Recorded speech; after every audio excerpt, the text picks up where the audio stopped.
ahora está orientado más a la que es la parte ginecológica, no obstétrica, sino ginecológica, donde muchos de estos exámenes también lo usamos como instrumento de ayuda diagnóstica o de seguimiento en lo que es también obstetricia. Dentro de los exámenes de ayuda diagnóstica que vamos a conversar el día de hoy, está lo que es la ecografía Doppler ginecológico, la ecografía transvaginal, la histerosonografía, la histerosalpingografía, la tomografía y la resonancia magnética. Todos estos son exámenes de ayuda diagnóstica interpretados por el médico, por el ginecobstetra, para dar un resultado que nos va a ayudar a nosotros, junto con la parte clínica, en poder llegar a un diagnóstico y el manejo adecuado para cada patología que tengamos ante nosotros. Para entender un poco de lo que es imagenología y ginecología, es importante tener algunos conceptos básicos como la terminología que usamos, las características de lo que vamos a apreciar y lo principal, conocer el instrumento que vamos a utilizar. El instrumento que más utilizamos en lo que es ginecología es el ultrasonido. Prácticamente hoy en día todos los ginecobstetras vamos de la mano con lo que es el ultrasonido. Para ser más claro, lo que es la ecografía endovaginal, o obstétrica, pélvica, vamos de la mano con eso, porque es nuestro instrumento de bandera como ayuda diagnóstica. Y el ultrasonido, cuando nosotros realizamos una ecografía, tenemos que conocer que está formado por tres tipos de transductores: el transductor convexo, el transductor transvaginal y el transductor plano. ¿Me copian correctamente hasta el momento, no? Sí, doctor. Ya. El transductor convexo tiene una frecuencia en Hz de 3 a 5 Hz. El transductor transvaginal tiene una frecuencia de 7 a 9 Hz. Y el transductor plano, 12 Hz. El plano es el que utilizamos para partes blandas o para mama. Ahora, el que más usamos nosotros para la parte ginecológica en sí como tal es el transvaginal. Y quiero que vean la diferencia con el convexo, que es el que se usa más para el obstétrico, por ejemplo, una gestante que ya tiene más de 12 semanas. Que el transductor transvaginal tiene mayor frecuencia en Hertz que el convexo. Entonces pasamos nosotros a tener en cuenta, ¿no?, esta premisa: a mayor frecuencia, entre el transvaginal y el convexo, mayor resolución; a menor frecuencia, menos resolución. Quiere decir que el transductor transvaginal con respecto al convexo va a tener mayor resolución. Entonces ahora vamos a otra premisa. Sabemos que el convexo es aquel abordaje vía abdominal y el transvaginal es a través del canal vaginal, endovaginal, ¿no es cierto? Cuando hacemos una ecografía transvaginal, el transductor está en contacto con el cuello del útero. Entonces nos va a permitir ver todo lo que pasa dentro del útero y sus anexos a una mayor frecuencia, a una mayor resolución. Pero al tener el transductor endovaginal contacto con el cuello uterino, tiene menor profundidad. Menor profundidad. Entonces, para el transductor transvaginal tenemos mayor frecuencia, mayor resolución, menos profundidad. Porque el convexo es aquel que lo hacemos vía abdominal, ¿no es cierto? Y para ver el útero, nosotros le decimos muchas veces a la paciente: por favor, señora, vaya a tomar agua. Necesitamos que la vejiga esté completamente llena para poder ver el útero y los ovarios. ¿Por qué? Porque el líquido es un conductor del ultrasonido. ¿Estamos? Entonces necesitamos que la vejiga esté llena para poder ver el útero y los ovarios, ¿no es cierto? Entonces, el transductor convexo tiene menos profundidad, menos frecuencia y menos resolución con respecto al transvaginal. Entonces, para tener los conceptos claros, a mayor resolución, ¿no es cierto?, menos profundidad, más frecuencia, más resolución, menos profundidad. En el convexo, menos frecuencia, ¿no es cierto?, menos resolución, pero más profundidad, porque me va a permitir ver el útero y los ovarios a través de la vejiga, más profundidad. Muy bien. Y lo que les decía, a más hertz, más resolución, menos profundidad, menos resolución, más profundidad. Acá podemos ver, vamos a partir de acá, para poder entender un poquito lo que es Doppler, de la interpretación de las ondas. Estamos. Son conceptos básicos, no les pido que dominen ecografía, pero son conceptos básicos que tienen que tener claro. Solo les estoy dando los conceptos básicos para que puedan solicitar exámenes e interpretarlos.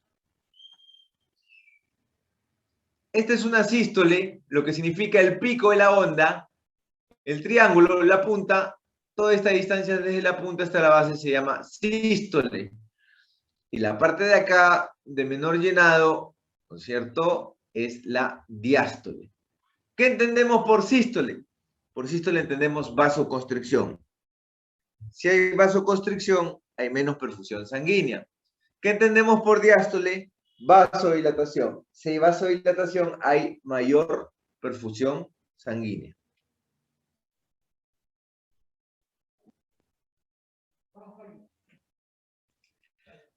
Acá podemos ver una onda donde a mayor diástole, obvio, si la parte de acá de la onda, como les mostré en el gráfico anterior, está aumentada, va a haber más sístole, menos sístole, para que me lo entiendan. Si la parte de acá de la diástole llegara hasta acá, si esto de acá de la diástole llegara hasta acá, disminuiría la sístole, porque tendría menos pico. Lo que pasa acá, más diástole, menos sístole. Sístole, vasoconstricción, diástole, vasodilatación o mayor llenado o flujo sanguíneo por este vaso con respecto a este. Términos importantes a tener claros en lo que es imagenología. Hay varias formas de decirlo. Hiperecogénico, hiperecoico o muy blanco. Normalmente en ultrasonido y en imagenología los colores que más usamos, salvo cuando utilicemos la alternativa del Doppler que nos permite ver en colores, no, pero lo normal, lo tradicional, el básico, el 2D, es color blanco y negro. Cuando es muy blanco, se llama hiperecogénico, hiperecoico. Cuando es blanco, se llama ecogénico, ecoico. Y cuando es negro, se llama anecogénico, anecoico o negro. ¿Estamos? Es importante que tengan esto claro, porque a partir de ahorita vamos a hablar bajo estos términos. Blanco, ecoico, ecogénico, negro, anecogénico, anecoico, muy blanco, hiperecogénico, hiperecoico. Vamos ahora ya a meternos en sí en cada instrumento de ayuda diagnóstica, en imagenología, en ginecología, y vamos a empezar a hablar de lo que es la ecografía transvaginal y la ecografía transvaginal Doppler. Acá podemos ver el útero. Es mediante una ecografía transvaginal. Esta imagen de acá es la de la sonda o transductor, que es lo mismo, característico del transductor endovaginal. Vemos el útero, esto que vemos acá es el endometrio y esta parte de acá es el cuello uterino. Cuello uterino o línea cervical, vamos a la línea endometrial y acá se forma lo que es el endometrio. Fondo del útero, ¿no es cierto? Cuerpo del útero, istmo del útero, cuello. Está así. Un corte sagital, está así. ¿Cómo vemos el endometrio? Con respecto acá, hiperecogénico. ¿Cómo vemos esta parte de acá del cuerpo uterino? Ecogénico. ¿Y cómo vemos este vasito de acá negro? Anecogénico. Lo mismo que decir hiperecoico, ecoico, anecoico. Y acá podemos ver, mediante un transductor endovaginal, ambos ovarios. Ambos ovarios de características normales con un promedio de 2.5 centímetros a 3 centímetros de diámetro como promedio, con folículos en su interior, tanto el ovario derecho como el ovario izquierdo, donde podemos ver que cada folículo es anecoico. Cada folículo es anecoico, y donde podemos ver que el estroma ovárico es un poco más hiperecogénico, o la parte central del ovario que viene a ser el estroma ovárico. Y acá podemos ver en esta imagen, una imagen más panorámica, ya no partida de dos, característico de la sonda transvaginal y endovaginal, ambos ovarios simultáneamente con sus folículos en su interior. Para nosotros hablar de un ovario poliquístico o de ovarios poliquísticos tenemos que tener ciertas características ecográficas. No porque vemos folículos en su interior lo vamos a catalogar como ovario poliquístico. Ni siquiera porque vemos varios folículos. No, para tener nosotros dar el diagnóstico de ovarios poliquísticos, porque es importante tener esta patología claro. Muchas veces ponemos ovario poliquístico por ecografía y el paciente piensa que tiene una patología grave. No, es descriptivo, es descriptivo. La ecografía transvaginal es descriptiva. Para hablar de que ovarios poliquísticos, ese volumen del ovario, quiere decir que tengo que tomar sus dos medidas, la longitudinal, la anteroposterior y la transversa, para que el software de la máquina me bote un determinado volumen, tiene que ser más de 10 centímetros cúbicos. Si el volumen es menos de 10 centímetros cúbicos, no es un criterio de ovario poliquístico. Y en su interior tengo que ver más de 10 a 12 folículos. Acá vemos 1, 2, 3, 4, 5, 6, 7, más no vemos. Y acá podemos ver un poco más. 1, 2, 3, 4, 5, 6, 7, 8, 9.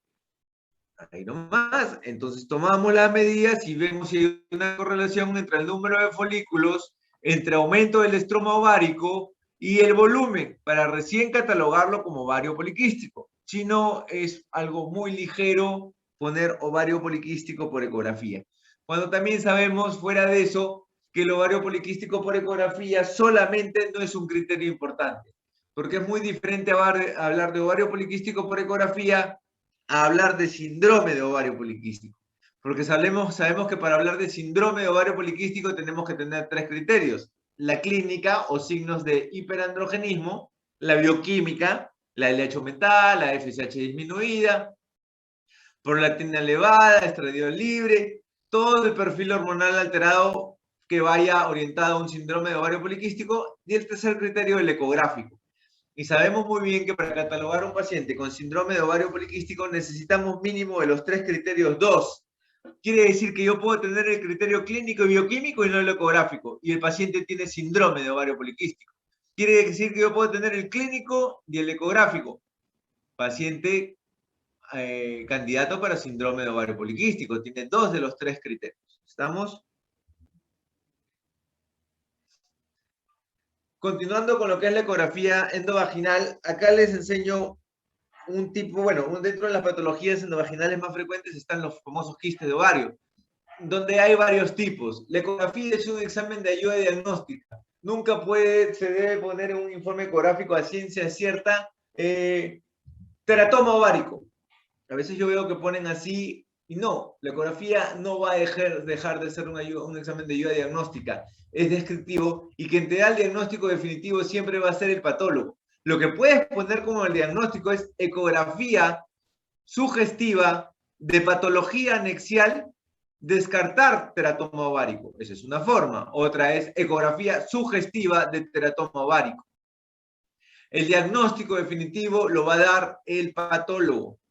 Puedes tener características ecográficas en base a lo que estamos conversando que te orientan a una determinada patología, pero no se debe hablar ni se debe ser concluyente, porque también trae problemas médico-legales si no sale la patología como lo pensabas según lo que estabas evaluando en la ecografía. Característico del teratoma ovárico es ver en el interior del teratoma ovárico una hiperecogenicidad, que muchos le llamamos papilación, algunos le llamamos calcificación, podemos llamarlo de diferentes maneras, y todo eso alrededor una combinación entre anecoico y ecogénico, ¿no es cierto? Digamos que es medio heterogéneo. Esta imagen es característica del teratoma ovárico. Como vemos acá, este quiste tiene un diámetro de 60 milímetros o 6 centímetros de diámetro. Acá tenemos otro tipo de quiste muy característico, ¿no es cierto? principalmente mujeres en edad fértil, que es el endometrioma. Característico es tener en su interior, ¿no es cierto?, una ecogenicidad catalogada como imagen en vidrio esmerilado, característico del teratoma. Todo su interior está copado por ese contenido en vidrio esmerilado. Esta imagen que estamos viendo es característica del endometrioma ovárico. Acá tenemos otra imagen característica dentro de lo que es quiste anexial, como es el quiste hemorrágico, que se caracteriza por ser heterogéneo en su interior. Vemos hiperecogenicidades, vemos anecogenicidades, vemos ecogenicidades, ¿no es cierto? Es una combinación de todo lo que hemos conversado, de toda la terminología, y este es característico del quiste hemorrágico. Hemos visto 3 quistes característicos hasta ahora, como son en la ecografía el sugestivo de teratoma ovárico, el sugestivo de endometrioma y el sugestivo de hemorrágico. Y acá pasamos a decir quiste simple de ovario. Quiste simple de ovario porque su contenido es netamente anecoico, líquido. Por lo general son los famosos cistodenomas mucinosos, cistodenomas serosos. No tienen tabiques ni ningún contenido en su interior. Bueno, acá le han puesto la opción del Doppler. No pinta nada de Doppler en su interior. No pinta ninguna vascularización en su interior. Acá lo que está pintando el Doppler son los vasos aledaños al quiste ovárico. No tiene ninguna importancia en este caso. ¿Ya? Entonces, acá puedo poner quiste simple de ovario derecho, izquierdo, lo que fuera, descartar cistoadenoma mucinoso. Hay que saber poner los diagnósticos, hay que saber expresarse, hay que saber interpretarlos. Tumoración compleja de ovario. Dentro de las indicaciones de ecografía transvaginal Doppler están las tumoraciones complejas de ovario. Ahora vamos a ver, pero no solo eso, nosotros indicamos ecografía transvaginal Doppler cuando queremos hablar de neoplasias del endometrio, neoplasias del ovario, neoplasias que comprometen el miometrio, patologías relacionadas a infertilidad, pacientes con problemas de infertilidad no asociados a causas anatómicas. También utilizamos mucho el Doppler para ciclo ovárico y para ciclo menstrual. El Doppler en sí como tal es un instrumento que presenta la ecografía transvaginal tradicional dentro de sus opciones en ciertos equipos.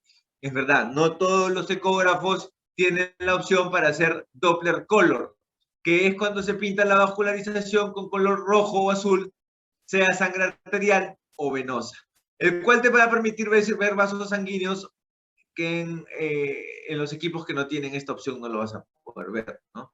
No vas a poder evaluar la circulación de la estructura anatómica que estás deseando estudiar. La técnica te permite determinar si el flujo se dirige hacia la sonda. La sonda o el transductor es lo mismo. Cuando el flujo se dirige hacia la sonda o el transductor, va a aumentar la señal, digamos, ¿no? Y en la pantalla del ecógrafo me va a dibujar una velocidad de onda de dicho flujo. Y cuando se aleja el vaso por la circulación de la sonda o el transductor, voy a perder esa onda de velocidad de flujo, que es la onda que les he mostrado hace un rato en diapositivas anteriores, donde les hablé de la sístole y la diástole. Bueno, cuando yo pongo un transductor sobre un vaso y lo insono o aprieto la alternativa de Doppler, me dibuja esa onda cuando el vaso se acerca a la onda. Por eso, digamos en términos más sencillos, yo tengo que poner la sonda o el transductor en el vaso que quiero estudiar, de tal manera y buscando que el flujo sanguíneo se dirige hacia el transductor que estoy utilizando para que me dibuje la onda en la pantalla y así poder interpretar la onda del vaso que estoy estudiando. Como lo vemos acá. Este es el estudio de la arteria uterina. Bueno, acá es una gestante, puedo estudiarla también en una no gestante.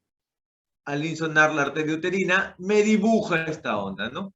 Característico de la arteria uterina en el primer trimestre o en mujeres que todavía no salen gestando, alta resistencia o alta sístole, y le decimos resistencia porque la sístole es vasoconstricción, y cuando es vasoconstricción, el vaso está disminuido en su calibre, menos perfusión sanguínea, más resistencia. Y nos dibuja una poca diástole. Quiere decir que al haber poca diástole hay poca dilatación, poco llenado, poco flujo sanguíneo. Con esto que les estoy diciendo, que la arteria uterina se caracteriza por ser un vaso normalmente en el primer trimestre o en pacientes no gestantes de alta resistencia, de mucha sístole, ¿no es cierto? Y de poco flujo sanguíneo. Muy bien, continuemos. Criterios ecográficos de una tumoración ovárica maligna. Les voy a dar los criterios ecográficos en un 2D, en un quiste, como hemos visto la ecografía sugestiva de cistoadenoma, de teratoma, de endometrioma, pero les voy a dar las características de un quiste complejo de ovario que amerita ser estudiado con Doppler, principalmente mujeres que tengan más de 40, 45 años, que puedas ver un quiste complejo de ovario, o una mujer de 50, 60 y tantos años que supuestamente ya no menstrua y encuentras una tumoración compleja en ovario, tienes que hacerle el Doppler. ¿Por qué? Porque estás pensando en que puede ser algo maligno. Y como toda tumoración maligna, ¿qué puede pasar? Que tenga vascularización, ¿no es cierto? A más angiogénesis, más riesgo. A más angiogénesis, más vascularización, más riesgo de neoplasia.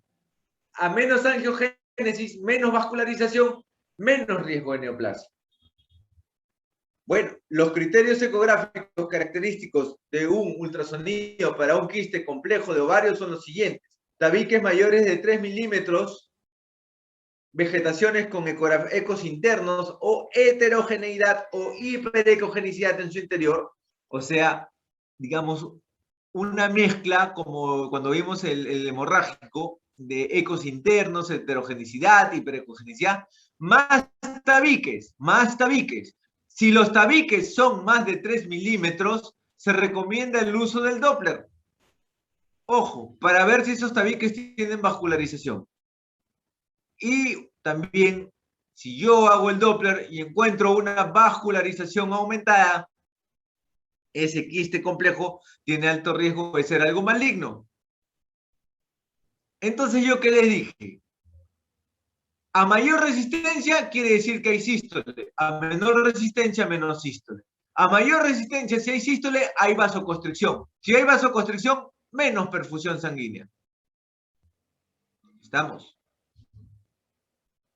Un IR o una resistencia menor, solo está ahí, vamos a interpretarlo, menor, ¿qué me dice?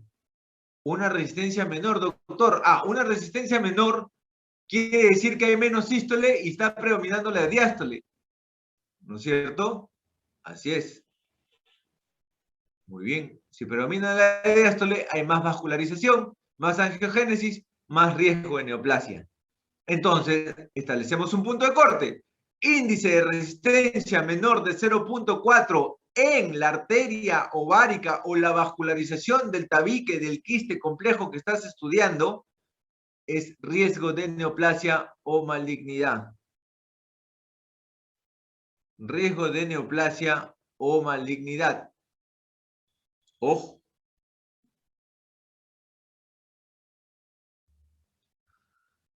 Acá vemos un quiste de ovario donde vemos una hiperecogenicidad en su interior, ¿no es cierto? Que podemos decir, doctor, eso puede ser un teratoma. Sí, le ponemos el Doppler, lo insonamos. Acuérdense que el teratoma es borderline, puede ser benigno, puede ser maligno. Y vemos que tiene flujo en su interior, flujo sanguíneo en su interior. Acá vemos, igual, ya un quiste complejo, una hiperecogenicidad en su interior, podemos interpretarlo como un teratoma, le ponemos el Doppler, encontramos flujo, pero aparte también vemos un tabique, menos de 3 milímetros sí, y que no pinta, como acá, flujo en su interior. Entonces tenemos que insonar este vaso y ver qué tipo de onda nos sale para decir si estamos ante un riesgo de benignidad o malignidad. Ojo, cuando tenemos una tumoración de ovario compleja, es verdad que pedimos nosotros marcadores en sangre, como el CA125, como el alfa-fetoproteína, como el antígeno carcino embrionario, o como la HCG cuantitativa que se eleva también ante una tumoración maligna de ovario. No solo es para embarazo. Pero, aparte de esos marcadores bioquímicos en sangre, nosotros hacemos el estudio del Doppler ginecológico de lo que estamos viendo y conversando ahorita. Quiere decir que si una paciente en su serum de 55 años les trae una ecografía y le ponen tumoración de ovario de 4 centímetros, mixta, con heterogenicidad y tabiques en su interior, ustedes solicitan un Doppler y solicitan los marcadores bioquímicos en sangre. Si tienen en el sitio donde están para pedirlo ahí, excelente. Si no, lo refieren o lo transfieren, mejor dicho, porque la diferencia entre transferir y referir es que yo te mando un paciente para que lo estudies y luego me lo devuelvas. O sea, tengo una contrarreferencia. No, pues porque si estuvieran en un puesto de salud, un centro de salud, no van a poder manejar esto si el Doppler les sale alterado. Mandan una transferencia para que le estudien y le den manejo y tratamiento. Transferencia no da lugar a contrarreferencia. Lo transfieres porque no tienes la capacidad resolutiva para manejar ese paciente ahí. Pero fuera de eso, si encontramos que el IR es menor de 0.4 en este Doppler, en esta onda de este vaso que insonemos, estamos ante un alto riesgo de angiogénesis, de vascularización, de neoplasia. Y se ha demostrado que de todos los marcadores, y quiero hacer énfasis acá, predictores, ojo, para cáncer de ovario, el más sensible es el Doppler más que los marcadores bioquímicos en sangre. El más sensible es el Doppler más que los marcadores bioquímicos en sangre. Con eso, ¿qué les estoy diciendo? Dos cosas importantes. Que entre los bioquímicos y el Doppler, el más sensible es el Doppler transvaginal porque te permite estudiar la vascularización y la angiogénesis. Y lo otro importante, y les repito, es que es predictor. No es concluyente, no es definitivo. Alto porcentaje de que sea maligno. La patología cuando se opere o la biopsia es lo que va a mandar.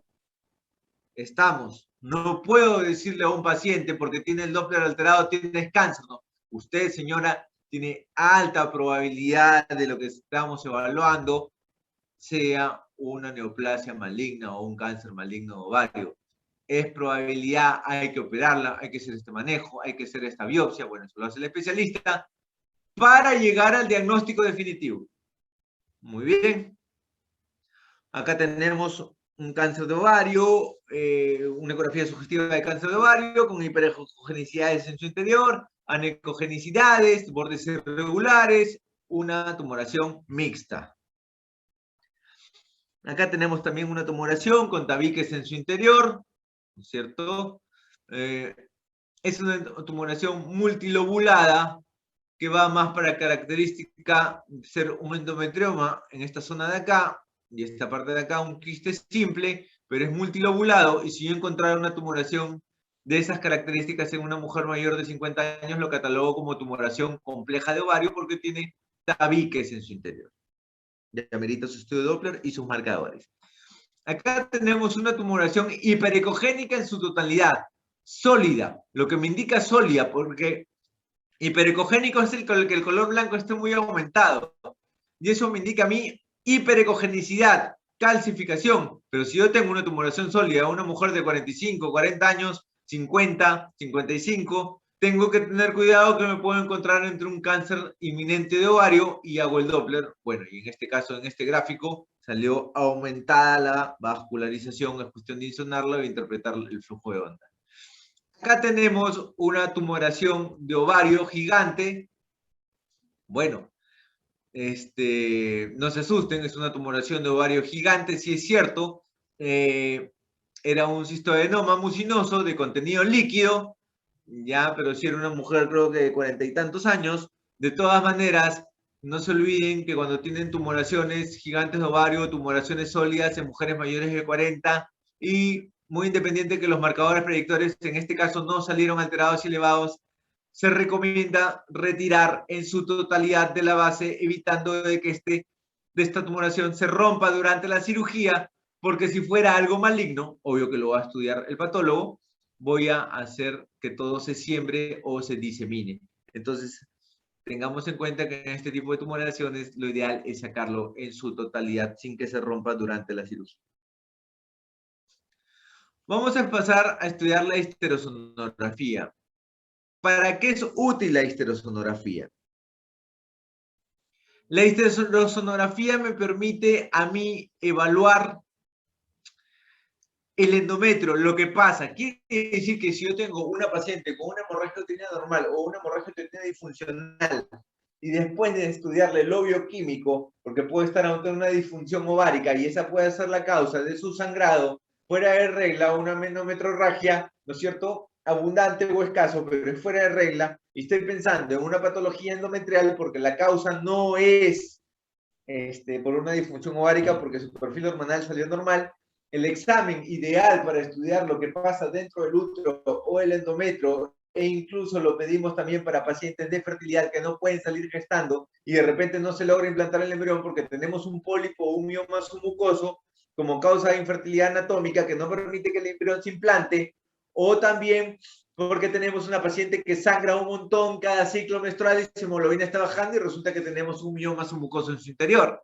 Bueno, la histerosonografía es el examen de elección para estudiar el endometrio, que consiste en introducir una sonda dentro del útero, introducir una solución salina en su interior y expandir la cavidad del endometrio, que como sabemos es una cavidad virtual. Acá tenemos un endometrio secretor, pero no podemos ver lo que pasa en su interior, porque al ser secretor es hiperecogénico, y si tengo un pólipo, un mioma submucoso en su interior, ojo, si tengo un pólipo, mioma submucoso en su interior, no voy a poder evaluarlo porque también es ecogénico o hiperecogénico. Quiere decir que las características del endometrio secretor lo supermontan. Y ustedes me pueden hacer la pregunta, doctor, y si fuera una mujer que no tiene relaciones sexuales, ¿cómo le voy a introducir una sonda dentro del útero? Perfecto. Acuérdense que el ciclo menstrual tiene dos etapas, la etapa proliferativa y la etapa secretora. Ahorita estamos viendo un endometrio secretor. El proliferativo es 3 líneas, hiperecogénico una línea, al medio otra línea hiperecogénica y abajo otra línea hiperecogénica. Por eso le llamamos trilaminar. Y entre cada línea se va a ver anecoico o negro. Quiere decir que yo puedo estudiar un pólipo o un mioma submucoso en una mujer que no ha tenido relaciones sexuales, pero en la etapa proliferativa en los primeros 14 días del ciclo. Y no se olviden que al no tener relaciones, el abordaje va a ser con una sonda de menor frecuencia que el transvaginal, pero de más profundidad, porque voy a tener que abordar el útero por el abdomen. Estamos hablando del transductor convexo. Y para eso voy a tener que solicitarle que llene la vejiga con bastante líquido o agua. Tome bastante líquido. Entonces, hasta ahora, con lo que estamos viendo, yo pienso que ustedes ya están en capacidad de saber cómo y qué examen solicitar y para qué o con qué fin quieren solicitarlo. Vamos a ver el video.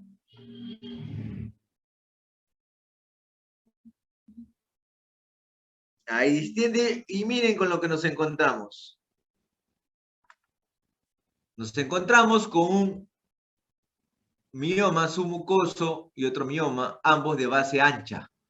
Pueden ser pólipos también, al final lo va a determinar el patólogo, pero no se olviden que por lo general cuando uno pone Doppler en el histerosono, porque es una alternativa del ecógrafo, los miomas tienen flujo periférico, o sea, pinta alrededor todo el halo, y los pólipos tienen flujo central. ¿Estamos? Continuemos.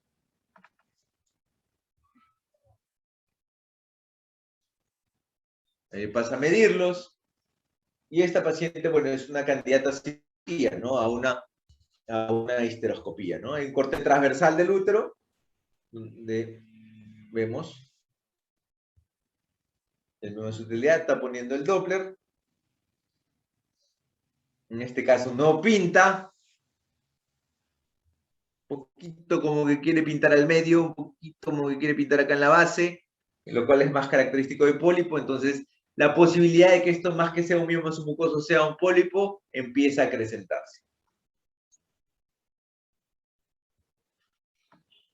Esto es un mioma submucoso que se encuentra en su totalidad en la cavidad endometrial. Remarco, en su totalidad. Este es un endometrio trilaminar de una mujer que no ha tenido relaciones y le hacemos la ecografía convexa con el transductor convexo. Como ven, no se ve tan nítido alrededor como hacer un transvaginal, pero vemos el endometrio trilaminar característico, una línea, otra línea y otra línea. Característico del endometrio trilaminar. Y acá vemos que se dibuja el pólipo. Ojo, el examen ideal para diagnosticar esto es la histerosono. Solo la alternativa que les estoy dando o el tip de cómo pedir en fase proliferativa, en endometrio trilaminar, es solo para pacientes que no han tenido relaciones sexuales. Acá vemos un pólipo endometrial. Ojo, este es un solo endometrio donde no se le está haciendo histerosono, pero como que se dibuja un halo acá dentro del endometrio que te hace pensar en que pueda tener una imagen adentro. Podemos aplicar el Doppler sin necesidad de hacerle el histerosono y tiene flujo central. Ya apunta todo a un pólipo. Acá, obvio, ya está con el histerosono, con la solución salina en su interior, pólipo endometrial, flujo central. Acá vemos un mioma submucoso que no se encuentra en su totalidad dentro de la cavidad endometrial. Si bien todo esto es la cavidad endometrial, todo esto, acá, y debería ir así. Y ahí está toda la cavidad endometrial. Tiene parte, no en su totalidad, de este mioma, que es intramural de pared submucoso, porque también tiene parte submucosa, ¿no es cierto? Y puedo decir que es un mioma porque tiene flujo periférico. Un mioma submucoso con componente intramural en su mayoría. Entonces, ¿por qué hasta ahora he sido enfático en recalcarles? ¿Por qué motivo, digo, en su totalidad forma parte de la cavidad endometrial, en su mayoría forma parte de la cavidad endometrial, en su minoría forma parte de la cavidad endometrial? Porque tenemos una clasificación de Weizsäcker que se dio en 1990, que debemos colocarla cuando realizamos una histerosonografía, que es la grado 0, la grado 1 y la grado 2. El grado 0, el tumor está situado en su totalidad en el interior de la cavidad uterina, bien sea sésil o base ancha, que es lo mismo, o pediculado. Grado 1, el mioma tiene una extensión intramural menor del 50%. Intramural hacia pared. Quiere decir que la mayor parte del mioma está en la cavidad endometrial. Y grado 2, la extensión intramural es mayor del 50%. Quiere decir que la menor parte del mioma se encuentra en la cavidad endometrial. Quiere decir que acá, al tener este mioma, menos cantidad de todo el mioma dentro de la cavidad endometrial, es un tipo 2. Es un tipo 2. Quiere decir que acá, al tener la mayor parte en la cavidad endometrial y la menor parte en el miometrio o la parte intramural, es un tipo 1. Y quiere decir que acá el estar en toda su totalidad dentro de la cavidad endometrial es un tipo 0. 0. Doctor, ¿y por qué es importante esto? Simple. Para saber qué tipo de cirugía le vamos a proponer al paciente. Porque si tenemos un tipo 0, que en su totalidad va a estar el mioma dentro de la cavidad endometrial, podemos hacer el abordaje con histeroscopía y extraerlo todo vía vaginal. Si es tipo 1 y es un 80% dentro de la cavidad endometrial y un 20% en el intramural, también podemos extraerlo con histeroscopía. Pero si es un tipo 2 como este de acá, en la cual la menor parte se encuentra dentro de la cavidad endometrial y la mayor parte en la cavidad intramural, ojo, tengan cuidado y no podemos ofrecer una histeroscopía de frente, porque puede haber problemas de que el paciente después se vaya a controlar a otro lado y le diga, ¿no te han hecho nada? Ahí veo tu mioma. Porque pasa. Y era simplemente explicarle al paciente que no va a salir el mioma en su totalidad, que lo único que estás haciendo es limpiar la cavidad endometrial y que después en un tiempo este mioma puede volver a salir hacia la cavidad endometrial. O le planteas de frente una laparotomía exploratoria para extraer el mioma por la cavidad abdominal, cortando el útero como una naranja y llegando a esta zona y luego procediendo a reparar todo. Es verdad que los miomas menos de 5 centímetros intramurales no se operan, pero en pacientes de fertilidad que ya hiciste todos los estudios sabidos y por haber, y después de repente de 2 o 3 fertilizaciones in vitro y no sale gestando, una alternativa es la extracción de este mioma aledaño a la cavidad endometrial, por más pequeño que sea. Endometrio secretor, el endometrio proliferativo, que ya les conversé. Este es un endometrio engrosado. Uno puede pensar, doctor, ¿puede haber un pólipo, un mioma? No, es un endometrio engrosado en su totalidad, que se hizo un histerozono y se encontró el endometrio grueso. Pero acá es simplemente una hiperplasia endometrial. Yo a veces veo en informes ecográficos que me ponen mujer de 32 años, endometrio 14 milímetros, su unidad beta negativa, hiperplasia endometrial. Un momentito. La hiperplasia endometrial, para empezar, no es diagnóstico ecográfico. Es un diagnóstico histológico que lo hace el patólogo. Por lo tanto, el diagnóstico debe ser endometrio engrosado, descartar hiperplasia. Número 1. Número 2. Yo hablo de hiperplasia endometrial en mujeres pasadas los 45 años o que ya no me menstruan, que ya están en perimenopausia o menopausia. Porque son mujeres que ya sus estrógenos están disminuyendo y no tengo por qué tener un endometrio grueso. Sin embargo, una mujer de 24, 25, 30 años que todavía menstrua, yo puedo esperar un endometrio grueso en días previos a la menstruación, en fase secretora. Entonces yo puedo tener una paciente con este endometrio, con una unidad beta negativa de 28 años, y le digo, señora, 4 o 5 días después de su menstruación, venga, por volver a repetir la ecografía y ver si todo esto ya disminuyó de tamaño. Obvio, con el sangrado se va a poner heterogéneo y voy a poder ver si hay alguna imagen en su interior como un pólipo o un mioma submucoso, que es lo que me está provocando la causa de que su endometrio esté grueso.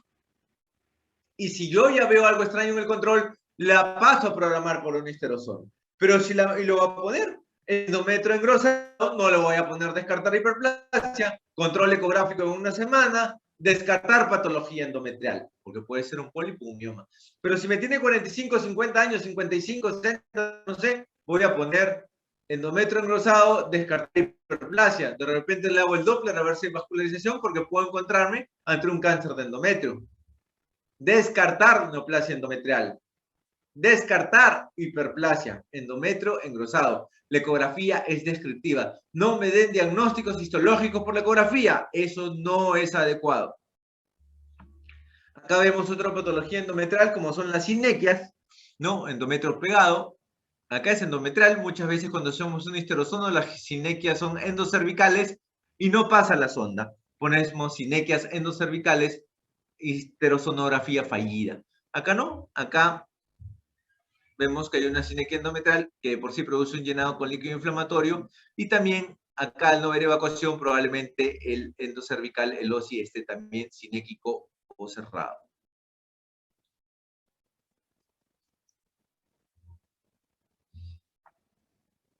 Quiero que vean lo que es una histerosalpingografía.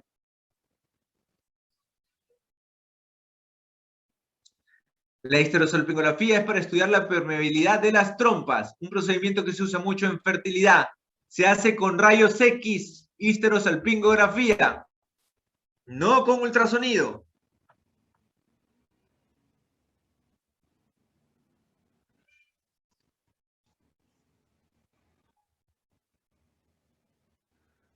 Introducimos el contraste, hacemos la placa radiográfica y ven cómo se dibuja las trompas.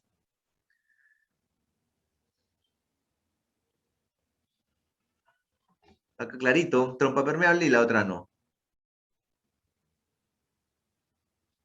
Entonces hay que tener claro que la histerosonografía es introducir una sonda dentro del útero expandir el endometrio y se hace con ultrasonido. La histerosalpingografía, introduzco a través del cuello una sustancia de contraste y lo hago con radiografía para ver permeabilidad de trompas. Acá, miren acá abajo donde está el rayos X, vemos que ambas trompas se permeabilizan.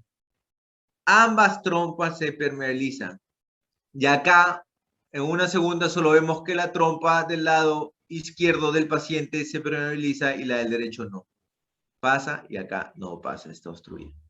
Procedimiento que se usa para fertilidad. Y por último tenemos la resonancia magnética pélvica, ¿no es cierto? Que es para ver, generalmente cuando pensamos en un cáncer útero pélvico con diseminación metastásica, ¿no? Acá vemos el útero, el intestino, una resonancia magnética normal. Y acá vemos que ya hay un cáncer, una metástasis, vemos que todo el intestino está copado alrededor. Ya no se ve como el anterior, que se dibujaba el intestino con aire, como debe ser, ya no vemos eso. Vemos que todo esto está diseminado, metastásico, sembrado probablemente por algún cáncer invasivo. Muy bien, doctores. ¿Preguntas?